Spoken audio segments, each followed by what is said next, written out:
One of the things that I've noticed over the years is that it seems as though there are a lot of brain injury cases, traumatic brain injury cases, which HMR is involved in funding.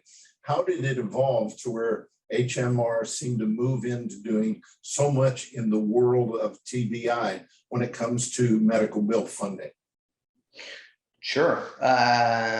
Yeah, I think when we started out in 2012, the primary focus was definitely spinal cord injury cases. So we saw a lot of people who needed, back surgeries and neck surgeries and things of that nature. I don't want to say it's run of the mill, but that was obviously a lot of what we saw, because it's a typical part of the body that is injured when you think about a car crash or, a premise case. I think right around 2015, 2016,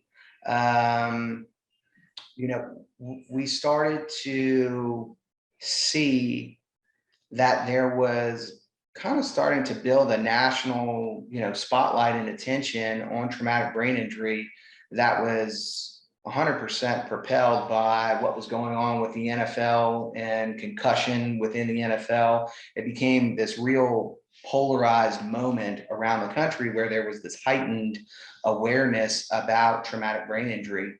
And what we found is we started talking to attorneys, and they said, hey, I just audited my files, and I've got, a couple of people who I went and looked back and they lost consciousness at the scene.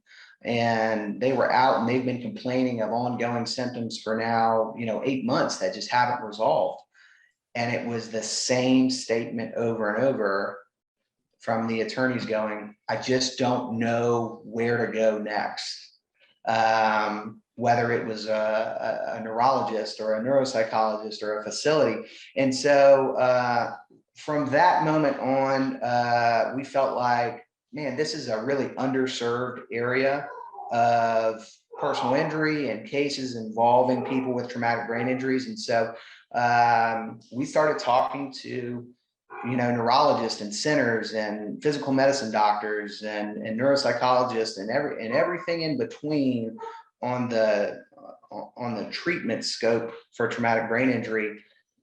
And then we started to see the response from the community, the legal community, of going, man, not only are you working with the right people, but you guys can fund a case where, nobody's going to take a letter of protection. Most insurance policies don't have a provision for long-term care for somebody with a traumatic brain injury. And so, from about 2016 on, we never let off the gas. And so I think now we're probably one of the industry leaders in funding traumatic brain injury cases. Oh, yeah. I mean, it's been amazing. And I feel as though you are recognized as exactly that in the field of TBI.